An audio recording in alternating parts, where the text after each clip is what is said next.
Hi there, and welcome to Live with the Paper Pixie, episode 386. I'm Julie DiMatteo, the Paper Pixie, coming to you live from Alpharetta, Georgia. Today is Wednesday, August 20th, 2025. If you're watching us live, say hello and where you're watching from, and hello to those of you watching on replay. I want to give a special shout out to my Pixie patrons. You'll recognize them in the live chat with the little magic wand icon next to their name. They are channel members here, and we're so very grateful for their support. Tomorrow night, August 21st at 8 o'clock p.m. is going to be our Pixie Patron Live. That is our members only stream. We'd love to have you join us if you've been thinking about becoming a channel member. It's a more laid back live. It's about an hour, and I demonstrate 2 card layouts for my Pixie patrons, and they get to take home with them a template. We're building a little binder together of card templates, so we'd love to have you join us. There's a link in the video description to join the channel. You can cancel at any time or stick around for a while. We have quite a few members that have been around since the very beginning, and we have a really good time together. I always look forward to my Pixie Patron Live each month. So let's see. I have a 3-dimensional project for you tonight. No card this week. This one's a little more complicated. That's why, well, I don't want you to be here for the whole, my brain is fried. The more complicated the project, the harder it is for me to do 2 projects, but I think you're gonna love tonight's project. It's a triangle box, and I almost did it in Halloween paper, but at the last minute I switched to this gorgeous pear paper. I love it so much. Project sheet will come tomorrow. I almost scrapped the project because geometry sometimes gets complicated for my brain. To make it simple for you guys, I always try to make it simpler, figure out all the hard stuff, and then make the measurements as simple as I can for you. So I'm happy with the way this turned out. I was originally going to do a cardstock lid and then add designer series paper, but the geometry of the triangle, I was like, you know what, let's just do a designer series paper lid. I love it paired with Secret C, which actually Secret C is part of the In Color sale. So we'll talk about a couple of those things. What else? If this is your first time watching us live, let us know in the chat. My amazing audience will give you a big warm welcome. They're the best audience out there, in my opinion. If you've got a question for me tonight, put a Q in front of that question. That will make it into my queue. I'm going to focus on demonstrating tonight's project from start to finish. I'm going to save your questions till the end, but I will stay on live and answer your questions. Please do save the queue for questions. That helps me out, and then I'll stick on until I answer all your questions, okay? When you shop with Stampin' Up, you can earn Stampin' Rewards on orders of $20 or more. I'm so used to saying different things. It hasn't clicked in my brain. The new Stampin' Rewards program just rolled out this year in April, and I love it so much. You guys love it as well. To shop with me, you just go to thepaperpixie.com/shop. That will auto-magically take you to the Stampin' Up! Online store. Shopping with me as your demonstrator. And there's just 2 things to join the Stampin' Rewards program. You need to have an online account at stampinup.com, and you need to opt into the Stampin' Rewards program if you haven't already. It's totally free to join, but every order of $20 or more, you get 10% back in Stampin' Rewards, and those rewards are good for a year before they expire. So I'm like, money burns a hole in my pocket, so my Stampin' Rewards don't stick around for very long, so I'm never worried about them expiring. But a couple of product updates this week, so I made notes so I didn't forget. I launched my product shares. Those launched on Monday. I sent that out to my email list. There is a link to that in the video description. I am offering a paper share, a ribbon and embellishment share, and an I Want It All share. The I Want It All is the best deal because it comes with a free gift. That link is in the description. Product shares I'm doing them a little bit differently this year. It should be easier. No more signing up and then I have to invoice you and chase people for payments. So it's literally when you sign up, you pay for it now, and then I'll order all the product on September 3rd when the catalog launches, but that link is in the description. If I can remember the prices, I want to say it's $56 for the paper, $39 for the ribbon and embellishments, or $95 for both, plus shipping on all of those. If you tried to order a product share and you had a little bit of trouble, I made things a lot easier on my website. So try again, not requiring an account on my Paper Pixie website. So if you had trouble with that on Monday, check it out again and it should be much easier to check out. So that's product shares. Also, there are still some retired items left in my retired item shop. You can also find that at thepaperpixie.com. And don't forget about the in color sale. So the 2025 to 2027 in colors. Any of those products any products that have one of those 5 colors in it, with the exception of the month by month scrapbook. It's the big kit. That's the only thing that's not discounted. But go ahead and check that out. I also have a PDF download linked in the description if you'd like to shop that way. It has all the items that are part of that sale. There was also 3 big product announcements this week. So before I talk about them, I just want to please ask you to be positive in the comments. I want you to remember why you love Stampin' Up. So I know change can be difficult. We all process change differently, but I think all of these changes are good things. Sometimes it takes a while for our brains to process that and our hearts to process that. But so let's see. Red rubber is going to be phased out, also known as cling stamps. Stampin' Up's been having more difficulty sourcing rubber, so we are going to go strictly to photopolymer, starting with the November online exclusives. Stampin' Write markers are going to be discontinued because we're switching to strictly photopolymer. Those worked better with red rubber, and the sales on those have been really low. And I'll be honest, my Stampin' Write markers just are collecting dust. I love the Stampin' Blend so much more. So those are phasing out. They went on the last chance list today. So if you wanted to add Stampin' Write markers to your stash or maybe have a backup set, now's the time to grab those before they sell out. And then the third thing, our storage pockets are changing.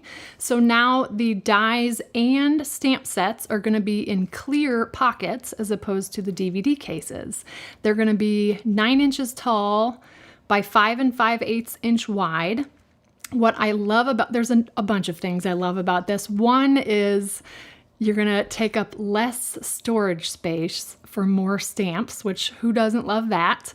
The other thing too is all the storage pockets are gonna be uniform. So I don't know about you, but it bothers me when my die pockets are all different sizes. So now they will all be uniform in size. And again, this is gonna start with products that launch in November. So we got all of that news this week. Want to pass that along. If you have any questions, feel free to ask me about that. I think those are all the things. So why don't we go ahead and jump into tonight's project. Again, here is the box. I'm calling it a triangle gift box, and it's got a really nice fitting lid, and it's a pretty decent sized box. Height-wise, it's 2 inches. It's 3.5 inches in width and about 3 inches in height if you go from here to the top of the triangle. I love this designer series paper so much. But also keep in mind, you can totally change the look of this product by switching up the sentiment, the paper, the colors, you name it. So that's what we're making tonight. Let me grab my pieces and parts. I think I might need to cut my pieces. We shall see. All right.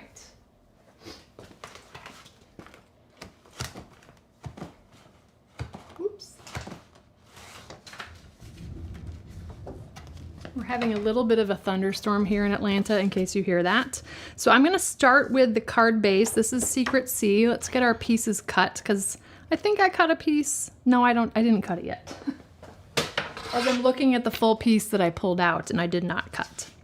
All right, so for the base, we are gonna cut it along the 8.5 inch side. So if you're using 8.5 by 11 or even A4, you wanna cut along the short side at 5.5. And then on the long side, or the 11 inch side, for those of us with letter, 8.5 by 11, we're gonna cut it to 10 13/16. So go to 10 3/4, and then just go one more tick mark to the 10 13/16. So you really just have this little, it's like a 3/16 of an inch sliver left. All right, and then on the Painterly Pears. I never remembered the name of it. I got it right. Painterly Pears. We're going to keep the pattern in landscape. So I'm going to turn the pattern sideways, and I'm going to cut a piece to 5 inches. by 11. Okay, now if you're brave and you want to come up with a layer of designer series paper and have the lid also be cardstock, go for it. I was not happy with it. The angles were just a little bit off, and I was like, I'm either gonna scrap the project or I'm gonna pivot. So I pivoted and decided to do designer series paper. All right, so let me repeat those measurements again. For the base, we're doing 5.5 by 10 13/16. That again is just 1/16 more than 10 3/4. And then for the lid, we are at 5 inches by 11. Okay, so let's start with the lid. I'm gonna do scoring for both pieces, and then they go together very similarly, but they're gonna be mirror images. I'll show you what those templates look like. So let's start with our designer series paper. Where's my stylus? Behind me. All right, I've got my pattern. Again, it's in landscape and I've got it facing up, and I'm gonna score at 3.5, 7, and 10.5. And then I'm gonna turn it clockwise, and I'm gonna score at 1/2 inch. And 2. Okay, so let me repeat again. Along the 11-inch side, 3.5, 7, 10.5. Turn it clockwise, score at 1/2 and 2. Okay, now I'm gonna bring it back to the top here. Actually, I'm not even gonna use the Simply Scored. We have to make some pencil marks. So I'll just do one pencil mark. Well, let's wait. I'll do a pencil mark in a moment. Put a pin in that. Let's bring in the Secret C. And again, this is 10 13/16 long. And we're gonna be scoring this. I tried to make the scoring measurements easy for you, so we could use the Simply Scored. So in the first direction, we're gonna score at 6 7/8. And then I'm gonna rotate it 180. And then we're gonna score at 1/2 inch. And 7 3/8. So what that's actually doing, if you remember, the sides of the box are 3.5. I want the sides of the base to be just under 3.5. So it's actually just 1/16 inch under 3.5. So that was why we did 6 7/8. Then I rotated and did 1/2 inch and 7 3/8. It's kind of a trick with math. And then these are all gonna be 3 7/16, I think is what these measurements are, okay? Then with the little 1/2 inch side here on the left, I'm just gonna rotate it clockwise, and we're gonna score at 1/2 inch. And 2.5. I see the comments about the catalog. I got quite a few emails from my customers today that the catalogs are starting to arrive, which is awesome. So I hope you guys love it. I love the catalog so much. And also wait until you see the online exclusives, all coming September 3rd. All right, so we've got our pieces scored. And this is what our template's gonna look like. So this up here, I forgot to label these. I should probably do that, but this is the lid, this is the base. So you can see they're basically mirror images of each other and just slightly different in size. Again, the base is slightly smaller than the lid, so we have a nice nesting lid. And you're gonna have your, see how the little 1/2 inch tabs are on, they look like they're on the same side based on the template, but on both of these, I want to find the middle large section. So I'm gonna flip my Secret C, nope, I don't need to flip it around, but it's this section here on Secret C. We're gonna make a little pencil mark. And then you can, it's kind of hard to see, let's flip it over. This middle section, we're gonna make a pencil mark there. So we're basically gonna mark the halfway point. I'll bring that template back in a moment.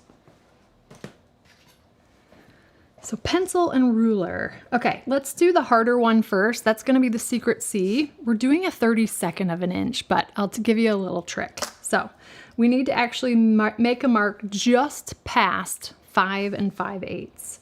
So if it's easier for you, I'm gonna leave it this way.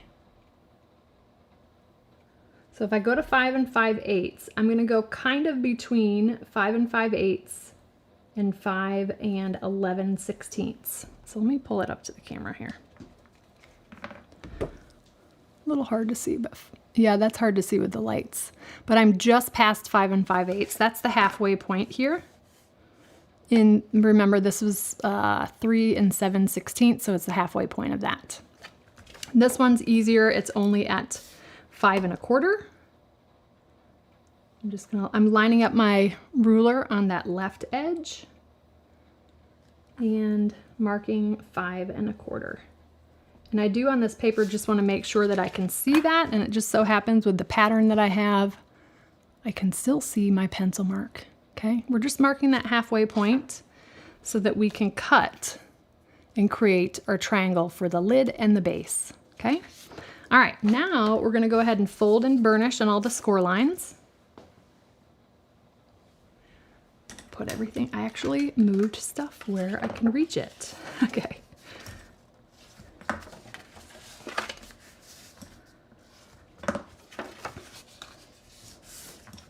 And I think the other thing that I forgot to mention or just call out, you'll see that my pattern here, again, we started with it in landscape and the top of the pattern at the top of the page. So where we have our triangle, that means when we glue the lid together, the box in this orientation, the patterns are all going the right way, okay?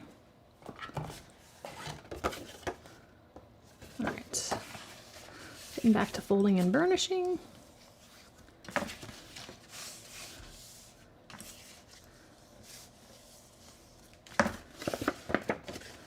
Okay, so I'm just going to focus along the bottom here, and I'm just going to come in and I flipped it because it's easier for me to see, but I'm just going to come in and notch on either side of the edge, the score lines, just doing a bunch of miter cuts.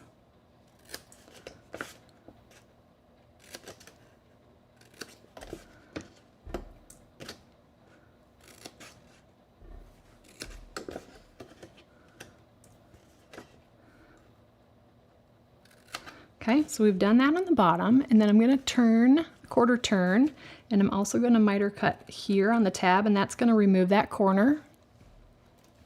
And at this next score line here, I'm just going to do another quick miter cut. Okay, so we're kind of creating that tab there. Now I'm going to turn another quarter turn, and this time I'm going to cut up each of the vertical score lines, stopping at the second horizontal score line. So this is going to basically remove that long skinny piece from the edge.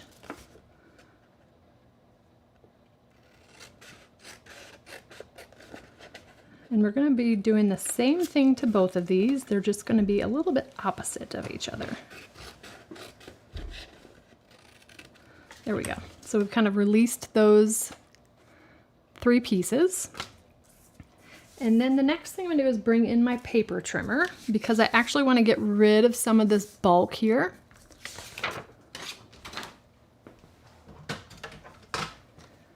So I'm going to bring the paper trimmer in. I've got it where those bigger sections are here along the right side. I'm going to fold that middle section out of the way. And then on the trimmer, I'm going to push this up to the top here. And this folded edge, I'm going to line up at the second vertical score line to the left of the cutting groove. That's the 1/2 inch mark, and that's basically going to leave a 1/2 inch behind, so we can save these pieces for another project. But now we've just created these tab type things, okay? Now, I'm going to fold those out of the way, and the next thing we're going to do is create our little triangle. Now again, don't double check me on the math, because with the Pythagorean theorem, I think that was the geometry, this is not going to be a perfectly equilateral 60-degree angle triangle, but it's as close as I could get to make this doable for all of you, okay?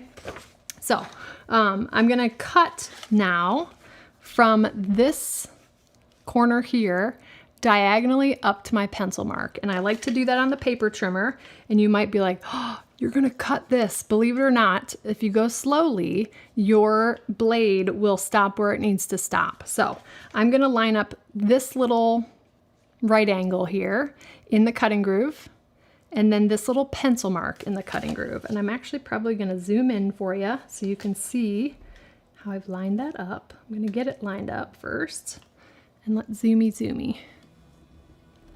Okay. So right here in the cutting groove, and my pencil mark right there. See that? Now I like to start from the top. So I'm just sliding my cutting blade up.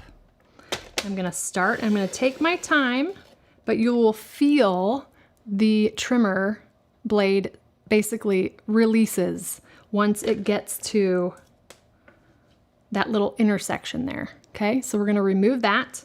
Then the next thing we're gonna do is just repeat. The most important thing here is that you fold these little 1/2 inches out of the way so that you can isolate that little corner. So again, I'm lining up my little pencil mark. See that there at the top?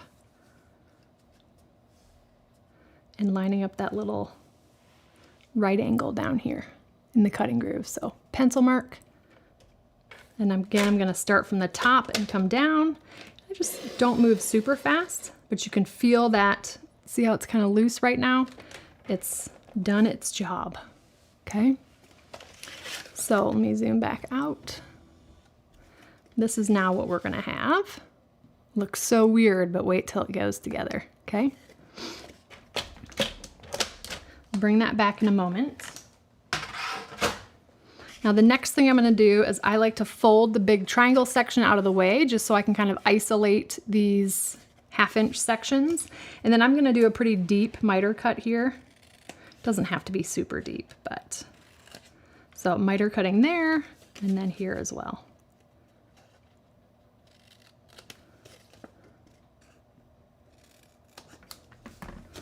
All right, so now this piece is gonna be ready for prime time.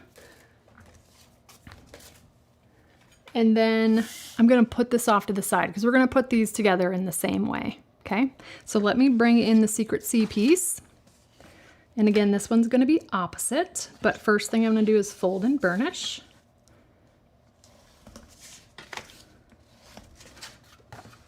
Oh, good, Terry, I'm happy to hear that.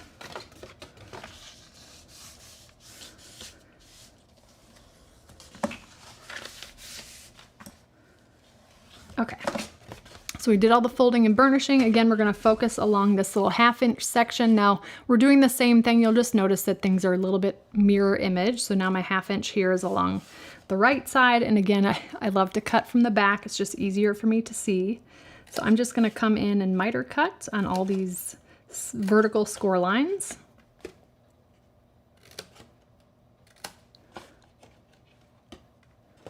And then this corner here.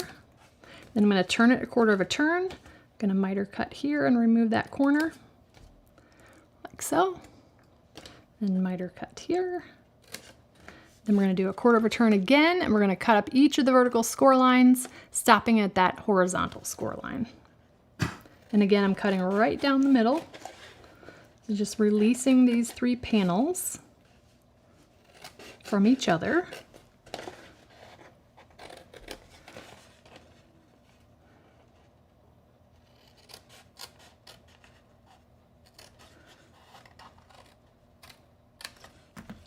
And then that's just gonna be excess that comes right off, okay? All right, so same thing. This is gonna feel like deja vu. I got my larger pieces along the right here. I'm gonna fold that middle section out of the way. And then I'm gonna line up this folded edge here at the second vertical score line to the left of the cutting groove. Again, that's the 1/2 inch mark. I've got this butted up to the top here. And then we're gonna cut. And again, you've got 2 pieces of scrap you can use for another project. I'm now gonna kind of flip. I'm gonna fold these down and this guy back up. And now we're gonna do the same thing. We're gonna meet that little corner with our little pencil mark, a little hard to see on there. I'll zoom in again once I get it lined up. Move this in here. The other thing I like to do is I kind of line up one edge and I press my finger there and I can pivot. It gives me a little bit more control. Sometimes it still shifts a little bit, but minuscule. All right. Zooming in again here. So I've got this lined up in the cutting groove and you can barely see it, but there's my little pencil mark. So same thing, I'm gonna cut from the pencil mark down, take my time, and that should be released, okay? And then I'm gonna do the same thing, opposite direction.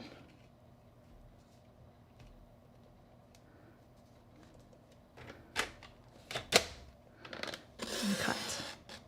There we go. And we'll remove that, okay? Let me zoom back out.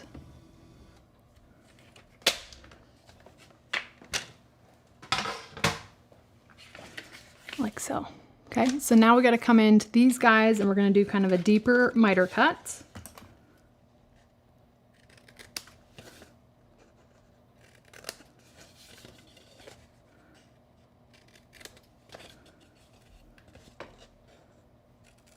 There we go.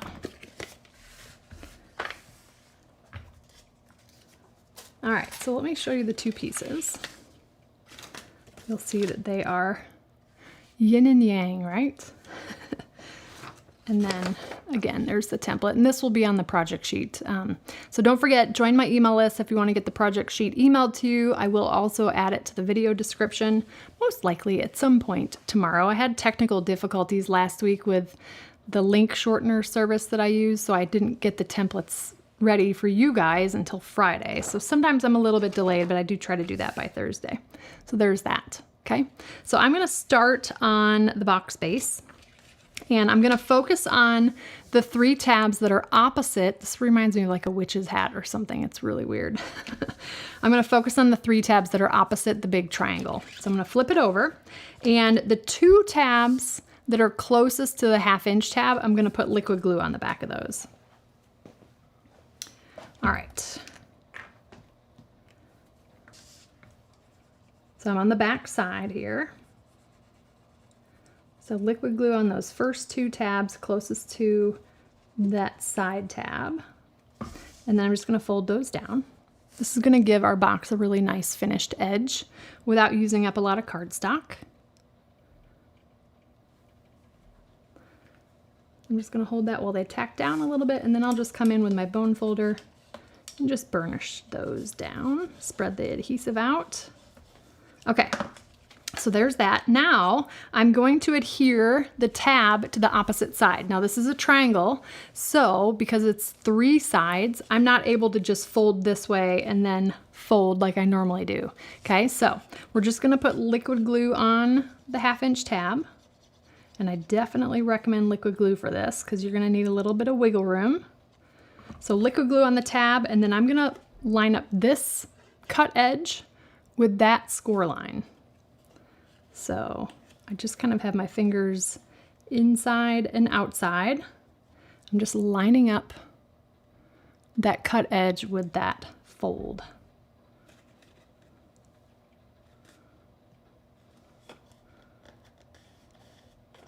There we go. And once that's tacked down, I like to put this on my desk surface, and now I'm just kind of, hard to see, but right in there is where the tab is, and I'm just pressing down. Okay. So now what we're going to do is this tab that we hadn't glued down, again, I'm doing it later because it's so impossible to see on Secret C.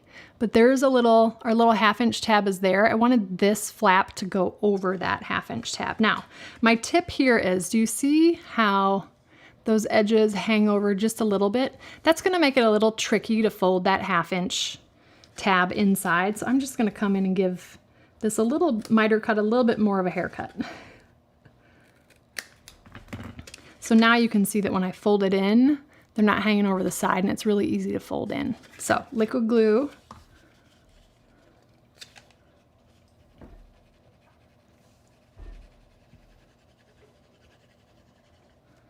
And then we're gonna fold it. Whoops, I got glue on my hand. We're just gonna fold that in. And I like to use my surface to hold that down. Give it a few seconds.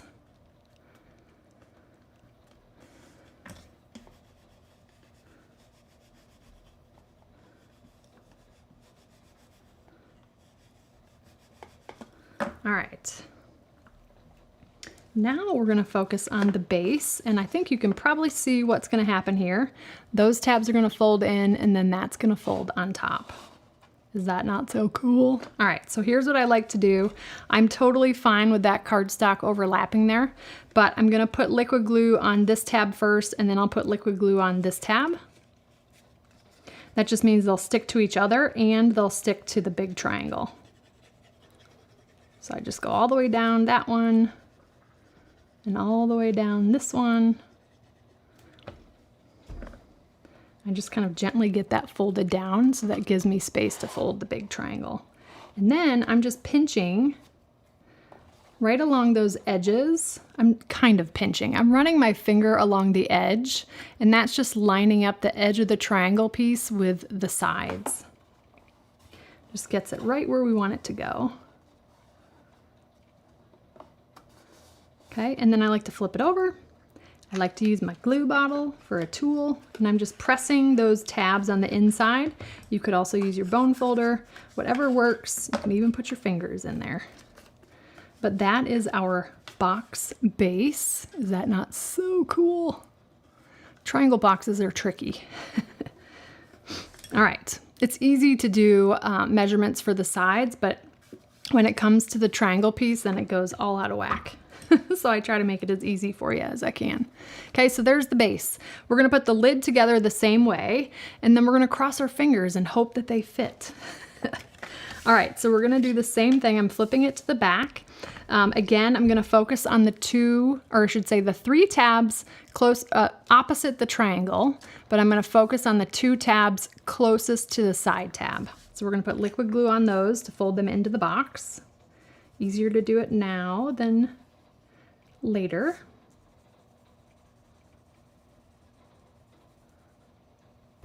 And then I'm just going to fold those down and hold them for a little bit. I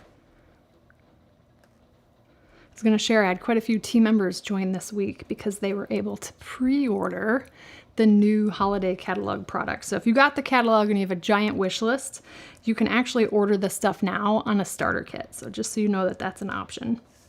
And then every order after that, you can enjoy your demonstrator discount. Really good if you've got a long wish list. That's my story. When I started with Stampin' Up, it was the same thing. I had such a long wish list. The starter kit helped me get it for cheaper. All right, so those are those two, and then we're gonna do the same thing. We're gonna put adhesive on the little 1/2" tab, and then I'm gonna meet those up together. Again, this cut edge with this score line to create that triangle. Now the designer series paper is lighter in weight, and so this can take a little while, not a little while, it's a little bit of a different feel to get, I hear an owl, a little bit of a different feel to get this lined up. So just take your time and make sure you've got your score lines here are lined up with this line here and there. For a second, I thought that was one of the kids, but it's an owl.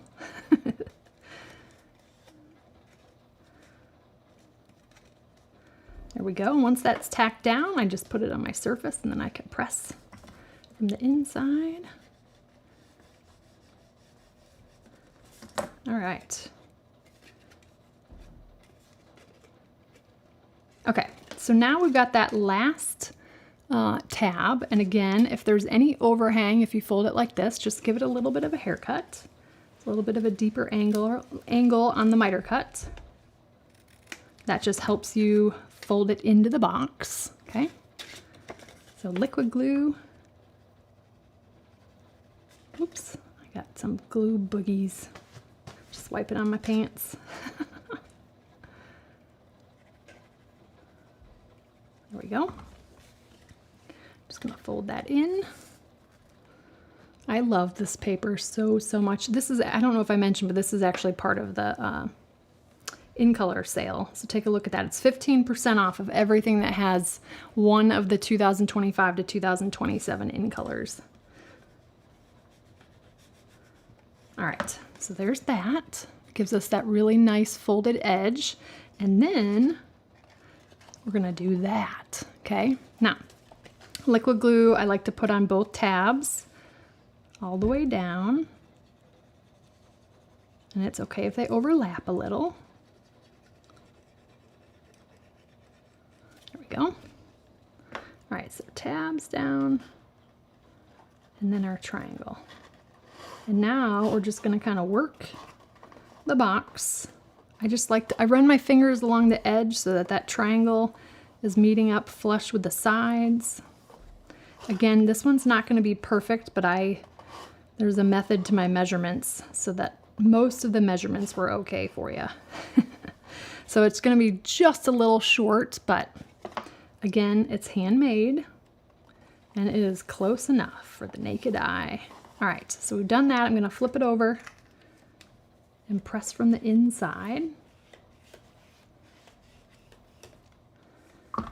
And do a little bit of my bone folder, fingers, whatever you can get in there.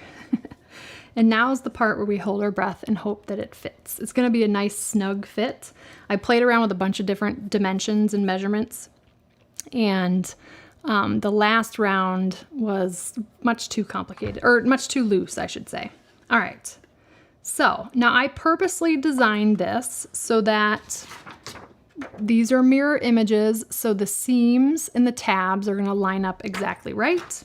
So just pay attention to your paper, look for the little seam, a little hard to see, but that's our seam here, so that's the back of the box. And our seam is here. Sometimes you can feel the edges, like this feels smooth to me, this feels a little bit sharper. That's the one that's got the seam. So we're lining up those points, and I'm gonna hope that this fits. I'm joking, you guys, it's gonna fit. Look at that, like a glove. I love it. I love the Secret Sea with this, what is that? Petal pink is the background of this. I love that contrast together, the dark with the light. But is that not such a cute box? And again, because we just did that little bit of the little 1/2 inch fold over, it's got some strength to it, even with the designer series paper. Let me see, let me show you my template. So you can kind of see, this is kind of the stuff that I go through. I apparently grabbed a bunch of oranges and Daffodil Delight, or no, that's Peach Pie. I'm not even sure what's lids and what is not. Okay, so this was, I think that was the base that I did 1/8 of an inch smaller, and it was just too loose. So if you put something in there, the base was gonna fall. I think that was the case. And this one is the nice fit. So that's not gonna fall off. So again, I'm very particular with my measurements.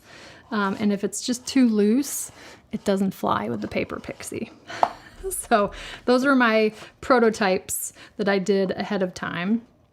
And then it came out, or it turned out like this. Now, again, this is cardstock. Obviously they're kind of coordinating. They're like ombre kind of. But it gets a little tricky to get the right angles with an inset of designer series paper, so I scrapped that part and just decided to do the lid in designer series paper. So there you go. All right, we're gonna do a little bit of stamping and get this gorgeous triangle gift box decorated, okay? And then we'll jump into Q&A. So let me grab a scrap piece of paper. So basic white, I'm using Secret Sea, and then the sentiment, I'll put all the products in the video description probably at some point tomorrow. We are using the Charming Day stamp set. I love this one, but I love Thanks for Being You. Such a great sentiment to give for just because. All right. Stampy, stampy. There we go. And then I'm going to die cut with Stylish Shapes. This one is about 1 3/4 in diameter. Get my machine in view.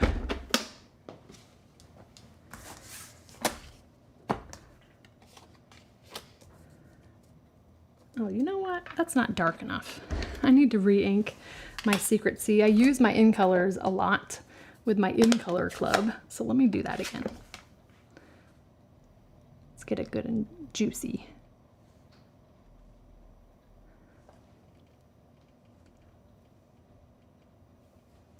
That's better.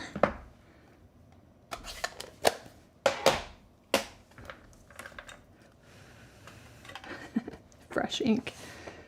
Okay. I'm just going to center that sentiment. I do think I want to add some bling. I forgot to do that on the sample. Okay.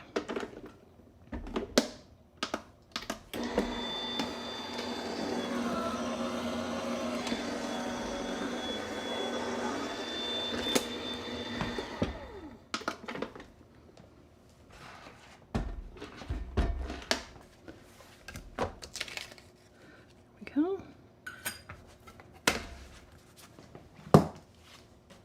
And then with those scraps of Secret Sea, I'm going to punch a circle from the 1 7/8 circle punch. It's a good layering circle for the stylish shapes.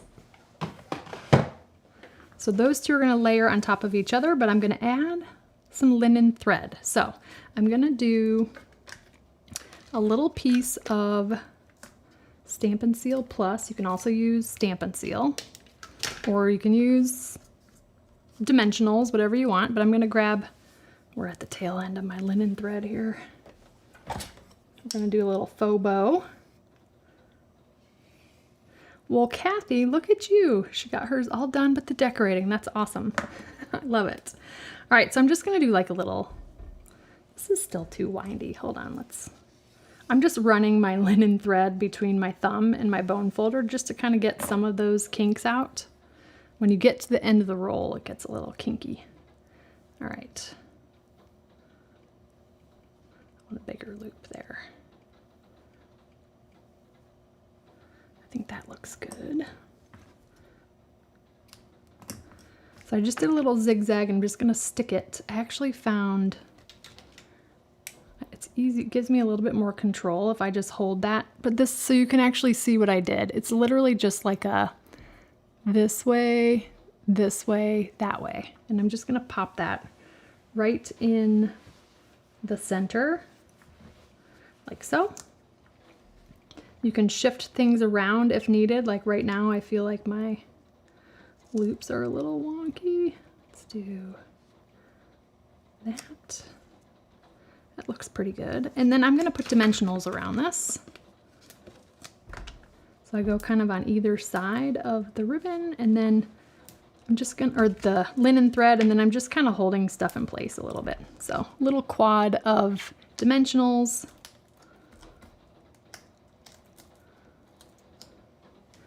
And I'm gonna hold this with my reverse tweezers, and I want my linen thread to be kind of at like 2 o'clock and 8 o'clock, 7 o'clock. I think that's right. And then I'm just gonna center. That looks pretty good, and plop. Okay, so you get a little bit of that texture in between the back layer and the front layer. And then actually for that, I'm just gonna liquid glue, because I've already put dimensionals. You could do double dimensionals if you wanted, but I'm gonna do liquid glue.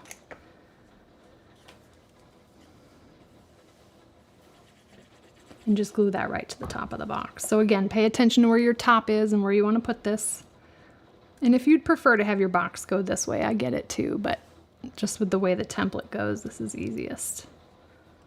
And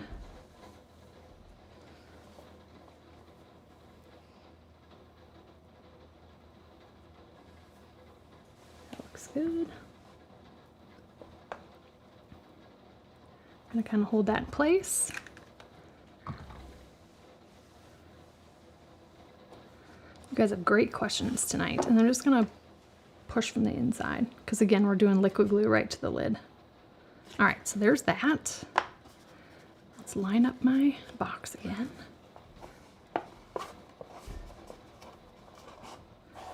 Fill it with treats. Again, it's a pretty decent sized box, so you can put a big handful of treats in there. All right, and then I need some bling. I'm thinking I'm gonna stick with the blue, I think. And we'll just put one of the blue ones, the Secret Sea.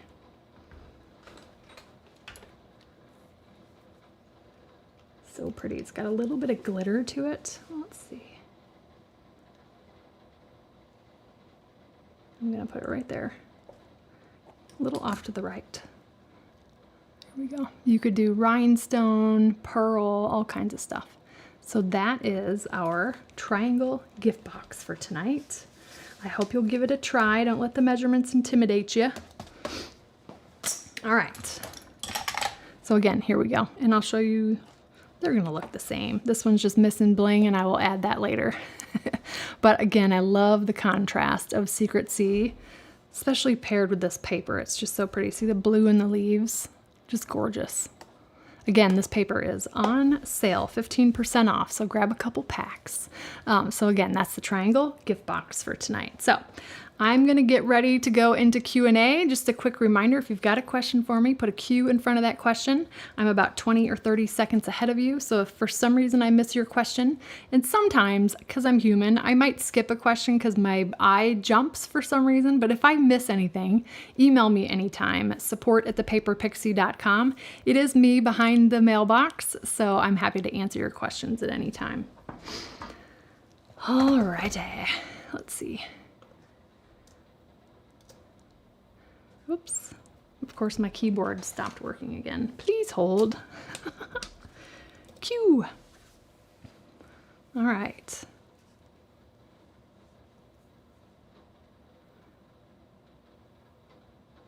Okay. Great question, starting with Angie. So I haven't totally decided, and I probably won't until I actually have the stamp cases in my hands. But I do plan to store them in a drawer. So Stampin' Up! Thought about, or they did a lot of research with the kind of standard storage type bins and such that are already available on the market. Think Target, Container Store, probably scrapbook.com and Simon Says Stamp, those types of places that have I'm picturing like the white bins. I think IKEA has them. So they considered that. I do plan to store them horizontally. So the 5 5/8 inch, it'll be the 5 5/8 inch height and 9 inch width. And because I'm going to turn them horizontally, I'm probably going to label them just so they're already going to be labeled, but they're going to be labeled on the top of like the height on the 5 5/8 inch side at the top. Anyways, that's hard to explain, but since I'm going to turn them sideways, I plan to put a label on the side, and I'm just going to flip through them like I would flip through. I never really had albums, but my parents did. You know how they would flip through albums? That's how I plan to flip through. And I'll be honest, I'm tired of like cranking my neck to try to read the spine. So oftentimes what I have found is I will pull the stamp case out, the DVD cases, and look at the stamp set that way, because I have to like turn my head to read the spine, and I'm not sad about the stamp cases going away. The other thing with the stamp cases is I wish I had kept track, but the number of replacement orders I've had to request for customers because those broke, and it'll just be an amazing difference with the width of the storage, or I should say the depth of the storage going from cases to pockets. But I do plan to put them in some type of a container that I can flip through. They will have the images printed on the front. And the other cool thing is the dies.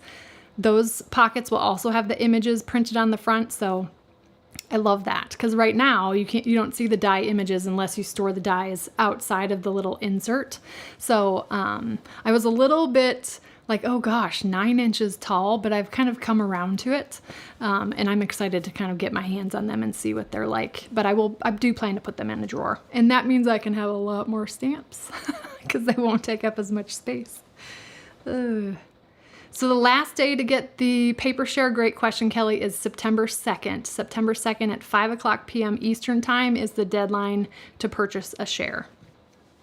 Let's see. Yes, they will offer the pockets to purchase, Deborah. I believe it's going to be in packages of 10. So yeah, you can bet on that. They're going to be great for storing embellishments, probably a pretty big pocket for embellishments, but you could put all kinds of stuff in there. You could put samples of paper. You could put assortment of die cuts. You can convert your existing stamps and put them in those pockets. Now, obviously the insert will be a little bit short because our current inserts are only 7.25 inches tall. But if you wanted to we're going to be in this transition period where the red rubber stamps are going to continue, as long as those are still available, which I believe they're going to be doing. Obviously, we have the annual catalog that goes through next April. You're still going to have kind of a hodgepodge of storage, but you will be able to purchase pockets. That was a long way to answer that. I'm not sure which shelves you have, Sue. The stamp cases fit in your Stampin' Storage shelves. If you specifically have the stamp case shelves from Stampin' Storage, no, because those were designed for I think they're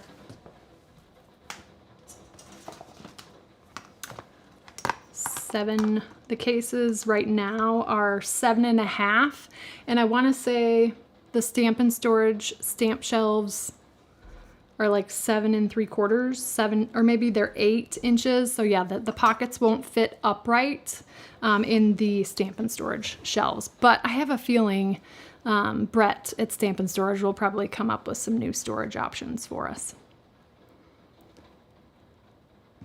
So the best way to store the stamps in the new pockets so you can see what you have. So the pockets are going to still have an insert like this that'll have the name of the stamp at the top and the stamp images.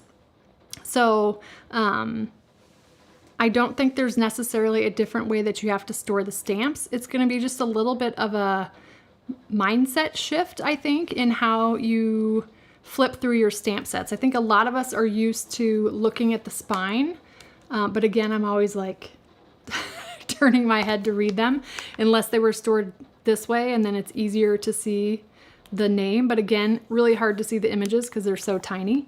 So it's just going to be a little bit of a shift in, instead of reading spines like books on a bookshelf, you're going to just flip through. And I think you'll find that as you flip through the pockets, you're going to be flipping through and seeing the big image that's printed on the insert, and I think it'll just be a little easier for you to pick stamp sets. I also think that pockets are easier to grab than DVD cases. That's just my opinion. Let's see. Would I know if there is a paper trimmer and a ruler that has the 1/8 and 1/16 measurements on it? I always have a hard time figuring them out. So our paper trimmer has both. However, most paper trimmers will not have the numbers written because there's just not enough space. An 1/8 of an inch and a 1/16 of an inch is really tiny to try to fit numbers. Even on a ruler itself, most of them go up to the inch number. Then there's just little tick marks, but I don't know of any paper trimmer. I think that's what you're asking. Any paper trimmers or rulers that have all of the 1/16 and 1/8 increments with a little number. So what I recommend, I think it's Wikipedia that's got a great image of like a zoomed in ruler, and that has the numbers just so you can kind of get the hang of how to read or how to find the 1/8 of an inch and 1/16 of an inch increments. I do recognize that in the US, imperial measurements are much more complicated because we divide by 1/8, whereas metric in the UK and other places in the world, they divide by 10s, and that's much easier. So for a lot of these more difficult projects, metric really ends up being a little bit easier to work with. I just always work with imperial, and that's what most of us in the US are used to. But I know Wikipedia's got a really great ruler resource that might help you kind of imagine and picture and get used to those measurements.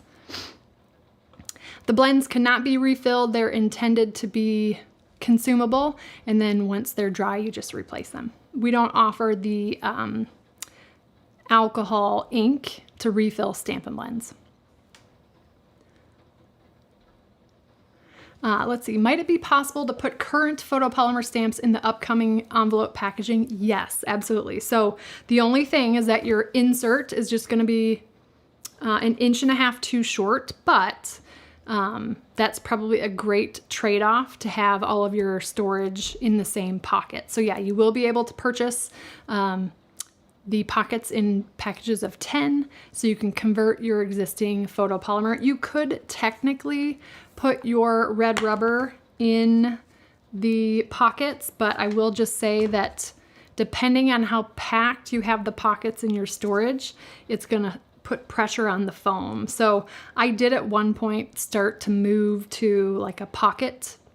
I actually did put this suggestion into Stampin' Up! Quite a while ago for the pockets, so I'm thrilled that they're making the change. I know not everybody is thrilled with it, but I think we'll all warm up to it because I just love how less storage it takes up. But I didn't love putting the cling stamps in the pockets. You can do it if you've got some cling stamps that you're hanging on to, but just know that they'll be a little bit puffier because of that foam. Let's see. Is there a way to round off the measurements, or is it possible to showcase another triangle box with the quarter, half, 3/4, and inch measurements? So let's see, how do I want to answer this?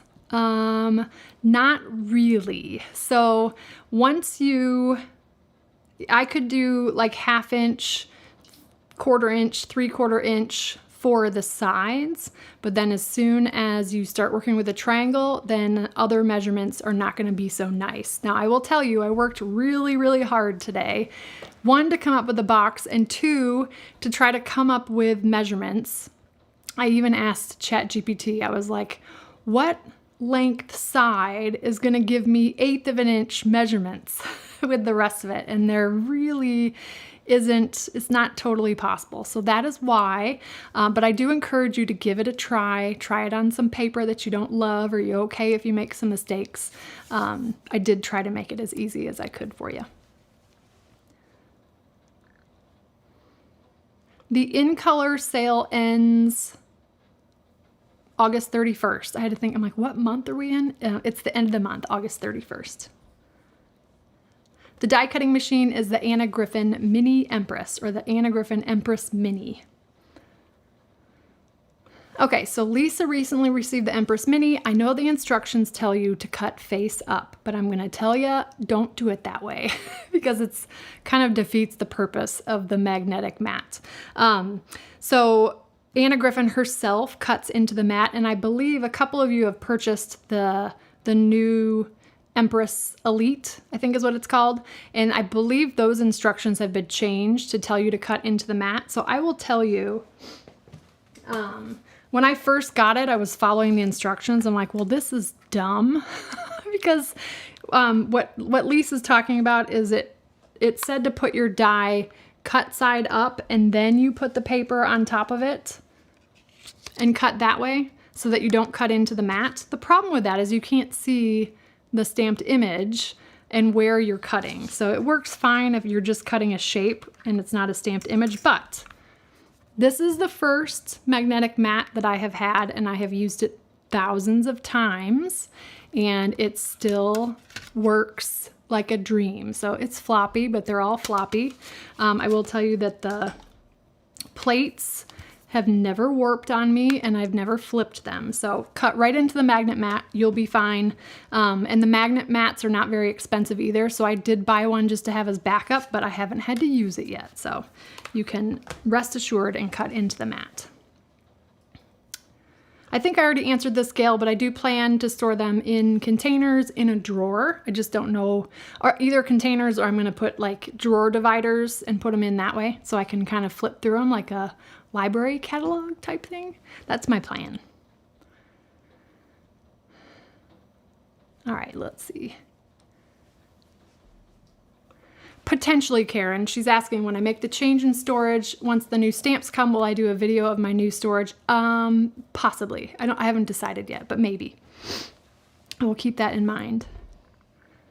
So the starter kit, Sandy, great question. The quarterly minimum is $300, and that's the retail total, you'll still get your 20% Stampin' Up! Discount. So it's $300 per quarter. One of the cool things is the month that you join Stampin' Up!, it will be like in the midst of a quarter, so you get the rest of that quarter plus the next full quarter until you have to reach that first 300. Now, if you don't meet the 300, you just simply become inactive as a demonstrator. There's no requirement for you to pay the $300. You could simply purchase the starter kit, enjoy the discount, enjoy the starter kit, and if you don't reach the 300, you just simply become inactive and you can rejoin at any time. So it's not an obligation that you have to pay $300. It is reach 300 and then extend for another quarter and so on and so forth. So if you join this month, we're in August. You have until January 31st to reach the first 300. And then if not, you just simply drop January 31st, but you can rejoin again. So it gives you a really long time to kind of test drive the demonstrator benefits and perks and looking at new catalogs and pre-orders, enjoy the discount on things that you want to purchase. But there's no penalty or obligation to do anything past purchasing the starter kit. But if you have any specific questions about that, feel free to email me. So Karina, I'm so sorry, but I can only sell and ship within the United States. We don't actually operate in Argentina, unfortunately. Stampin' Up! Doesn't have a market there. I'm so sorry. So the new folder, I believe, is 5 5/8, Nancy. I think it's 5 5/8 by 9, if I'm remembering the measurements correctly. Yay, you got the new catalog, Carol. That's awesome. September 3rd, starting at midnight Mountain Time, you can order, both from the catalog and the new online exclusives. They'll drop that day at midnight as well. Yes, the stamps and dies will be in separate pockets. This I'm not sure yet. Will you store the dies in behind the stamp pockets in the drawer? So there's a couple of scenarios here. You could actually consolidate and put the stamp and the dies in the same pocket if you wanted to, because both of them are thin enough to do that. Or you could store them like back to back, so the two pockets that can coordinate together. What I typically do is I have my dies separate from my stamp sets, because I will use dies even if I don't use the stamp set. So sometimes I like to flip through dies, and I might do a hybrid. Like, for example, the Stylish Shapes dies, those don't go with a specific stamp set, so I would obviously keep those separate anyways. But for die sets that are like that I use often without a coordinating stamp set, I might keep those separate, but the ones that really go with stamps, I might keep those together. I don't know yet. One of those things that I always say that crafting is 50% organizing our stuff. And sometimes you have to try something out for a while and see if there's too much friction or if it feels good before you decide, no, I'm going to try something else. So I'm not sure yet. We'll see how it goes. Yes, Rhonda, I agree with you. She said, wouldn't it be wonderful if the dies were labeled in a large font like on the stamps? So I put that in the suggestion box. I think we've been asking for that for a while. Right now it just says like Stampin' Cut and Emboss in as big of letters as the stamp set name, and then the die name is in little tiny font. I'm hoping for accessibility purposes that Stampin' Up! Might reconsider. I did put that in the suggestion box. If you're an active demonstrator, I encourage you, if you agree, put that in the suggestion box as well. I think it's easier for them to change like a stamp case insert than a whole storage solution, but I agree. I would love to see the name really big. Now, likely I'm going to label them anyways because I'm going to turn them sideways, but I would love to see that print bigger.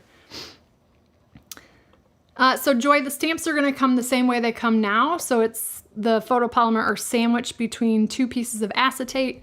One is a little bit heavier than the other, but so I don't know if anybody's like me. I sometimes throw away the flimsier side and I kind of just stick the stamp set in the case with just the thicker side, but you're going to want to keep both sides in these pockets so they can slide in and out. One thing, let's see if I can show you a die set. One thing that I will recommend when you get the new storage, so right now our dies come on like a white card with double-sided tape, and then it's sandwiched in between the packaging. So typically what I do is I put the stuff on a magnet card, and then I kind of put it on the back side, and then I can see them in the pocket. I think with the new storage, you're gonna wanna store the dies within the sleeve because of how tall the sleeve is gonna be. Some of the dies are gonna be much smaller than the pocket. Some of the stamp sets are gonna be much smaller. I think you're gonna wanna keep them in that little, like in between, if you're following what I'm putting, if you're picking up what I'm putting down. I would still put it between the folded sleeve. So then that way, it's much easier to get them in and out of the pocket. Hopefully that makes sense. But yes, there will be 2 pieces of acetate. The stamps will be sandwiched between them, and you're gonna wanna make sure you hang on to those. If you're like me, I typically toss the lighter side of acetate. You wanna hang on to that with these new pockets, okay? Oh, you guys have some great questions tonight. Thank you so much, and thank you so much for being so positive too. I appreciate you. I hope you guys enjoyed tonight's project. If you learned a tip or trick or two, you love the project, make sure you give us a thumbs up here on YouTube. That helps us out. If you're new here, I invite you to subscribe to the channel if you enjoyed tonight's show. That helps us on YouTube as well, and you'll get notified when I schedule my next video. Pixie Patron is tomorrow night, 8 p.m. Eastern Time for my Pixie Patrons. We'd love to have you join us if you're not already a member. You can join in the link in the description. Check out the In Color sale, again, 15% off, lots and lots of products. Check out my product shares. Again, the deadline for sign up for that is September 2nd at 5 p.m. You've got plenty of time, but I don't want you to forget, and I'll remind you. Still have a few retired items left. Check those out at thepaperpixie.com. I'll add that link to the description as well. And what else? Check out the last chance list, all kinds of good stuff that you can check out on the Stampin' Up! Website. And as always, if you have any questions, just email me at support@thepaperpixie.com. Always happy to answer your questions. That helps me help you. I love your questions, so thank you. So here's a special shout out to my Pixie patrons in the credits. I hope you guys have a wonderful and blessed week. We'll be back next Wednesday, August 27th at 8 p.m. Eastern Time for episode, 387 will be next week. Thanks again. Have a wonderful and blessed week. See you next time. Bye.